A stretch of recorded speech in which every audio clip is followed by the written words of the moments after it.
¿Sabías que si mueves una bola de cristal completamente lisa sobre una superficie totalmente pulida, esta se moverá hasta el infinito? Esto lo describió Isaac Newton dentro de sus leyes, que son de vital importancia para la física. De hecho, marcan un antes y un después dentro de ella. Esta ley la vamos a llamar ley de la inercia. Para entenderla, definamos la inercia como la propiedad que tienen todos los cuerpos para permanecer en reposo o en movimiento uniforme. Esto quiere decir que es la tendencia que tiene un objeto a mantener su estado original, ya sea de movimiento o de reposo. Te invito a que hoy hablemos sobre la ley de la inercia.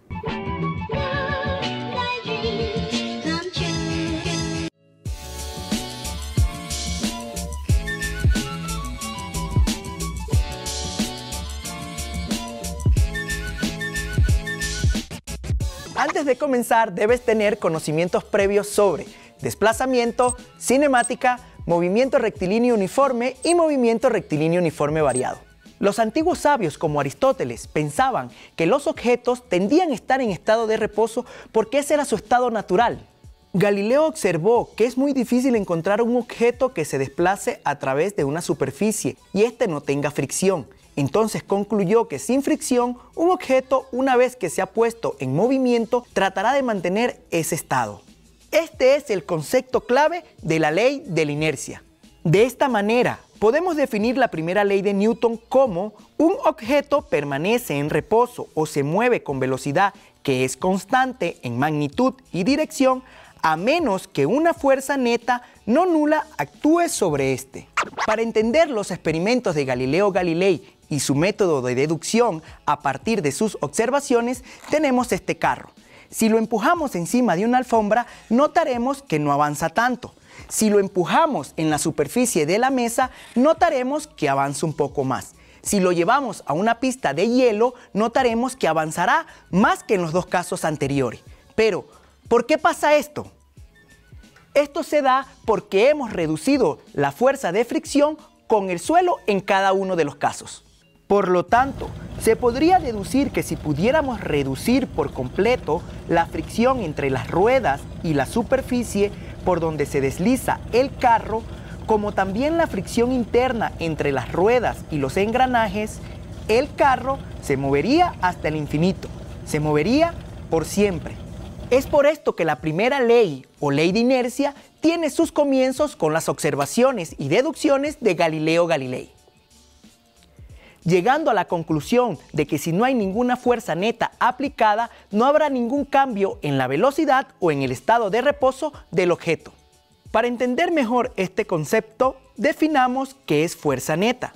La fuerza neta o fuerza total de un objeto es la suma vectorial de todas las fuerzas externas ejercidas sobre el objeto, por lo que podemos deducir que si la velocidad no está cambiando en magnitud o dirección, entonces la aceleración, que es la responsable de variar la velocidad, será nula y por tanto su fuerza neta también. Para comprender mejor la ley de inercia, profundicemos un poco en las definiciones de masa e inercia. Imaginémonos que golpeamos una pelota de golf con un palo y viaja lejos. Ahora, imaginémonos que golpeamos con el mismo palo una de bolos. ¿Qué pasará? Probablemente se rompa el palo. Vemos que aunque ambas bolas presentan resistencia al movimiento, la de bolos tiene resistencia mayor. Por lo tanto, esta tendencia de un objeto a mantener su estado de reposo o continuar con su movimiento original es lo que llamamos inercia. Por esta razón, la masa también es una medida de resistencia del objeto a cambiar su movimiento. Es decir, mientras mayor sea la masa del objeto, menor aceleración tendrá en presencia de una fuerza aplicada. De aquí se deriva la relación de masa e inercia. Como la inercia es una propiedad intrínseca de la materia, Newton propuso que dicha cualidad es proporcional a la cantidad de materia, es decir, a la cantidad de masa. O sea, mientras más masa, más inercia. Recuerda que la unidad de medida en el Sistema Internacional para la masa es el kilogramo. Y no debes de confundirlo con el peso, ya que el peso es una fuerza y su unidad de medida es el newton. Aunque si conocemos la masa de un objeto, podemos también conocer su peso, si multiplicamos su masa por la gravedad de la Tierra. Por ejemplo, podemos calcular el peso de una mujer cuya masa es de 50 kilogramos. Solo reemplazamos en la fórmula los 50 kilogramos y en la G escribimos el valor de la gravedad terrestre, que es aproximadamente 9,8 metros sobre segundos al cuadrado, obteniendo que la mujer pesa 490 newton. Por lo tanto, decir que la mujer pesa 50 kilogramos es incorrecto. Los kilogramos no son una unidad de peso, sino una unidad de masa. En esta clase hemos aprendido que para entender la primera ley de Newton debemos saber qué es fuerza neta, inercia, masa y peso. Para entender la clave de la ley de inercia, debemos comprender el caso ideal de un objeto moviéndose sobre una superficie sin ningún tipo de rozamiento. Entendemos que este objeto ideal mantendrá su movimiento para siempre, o en el caso contrario de un objeto que esté en reposo. Mientras no se le aplique una fuerza externa, se mantendrá siempre en reposo. Por esta razón podemos resumir la ley de inercia diciendo lo siguiente: un objeto en reposo permanecerá en reposo, o un objeto en movimiento constante permanecerá con esa velocidad en ausencia de fuerzas externas. En conclusión, si no hubiese ninguna fuerza externa que obligara al carro a detenerse, este podría recorrer todo el mundo e incluso sin combustible. Y hasta aquí la clase de hoy. Espero que los conocimientos adquiridos los puedas utilizar en tu vida diaria. Hasta la próxima.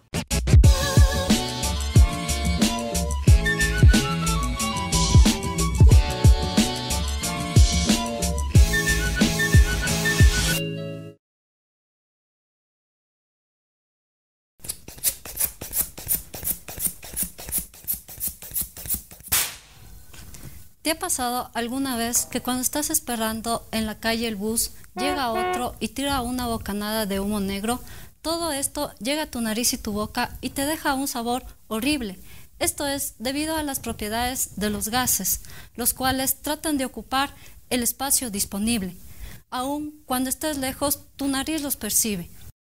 Incluso cuando no los sientas, los estás respirando, como el caso del aire del globo que acaba de reventar. La Organización Mundial de la Salud hizo un estudio en el cual reveló que a nivel mundial 9 de cada 10 personas respiran aire contaminado. Es por ello que es importante conocer las propiedades de los gases, para de esta manera tomar las medidas necesarias y con ello limpiar el aire, el cual es un recurso valioso e indispensable para nuestra vida. Hola, soy tu profe Diana y el día de hoy vamos a hablar acerca de las propiedades de los gases.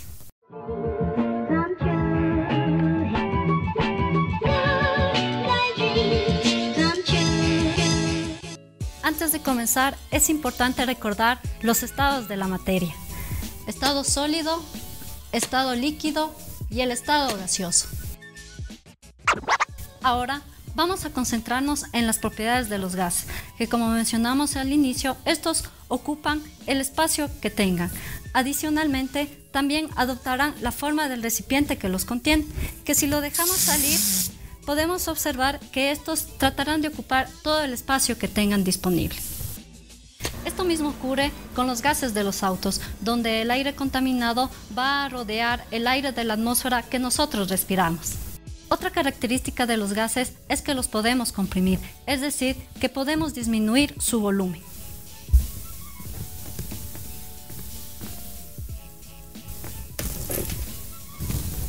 También sabemos que los gases ejercen presión sobre las paredes del recipiente.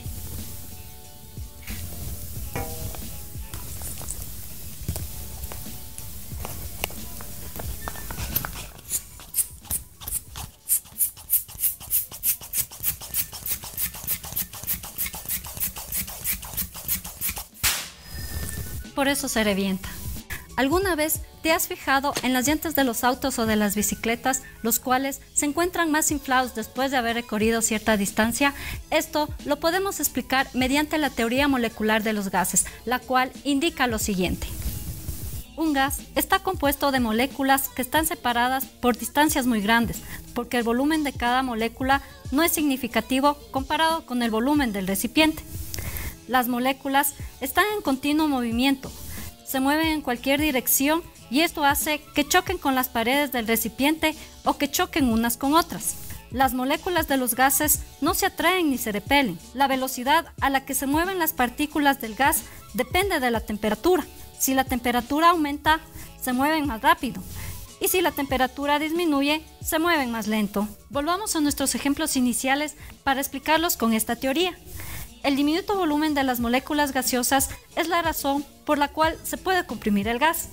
Al haber tanta distancia entre ellas, es posible disminuir el volumen que ocupan.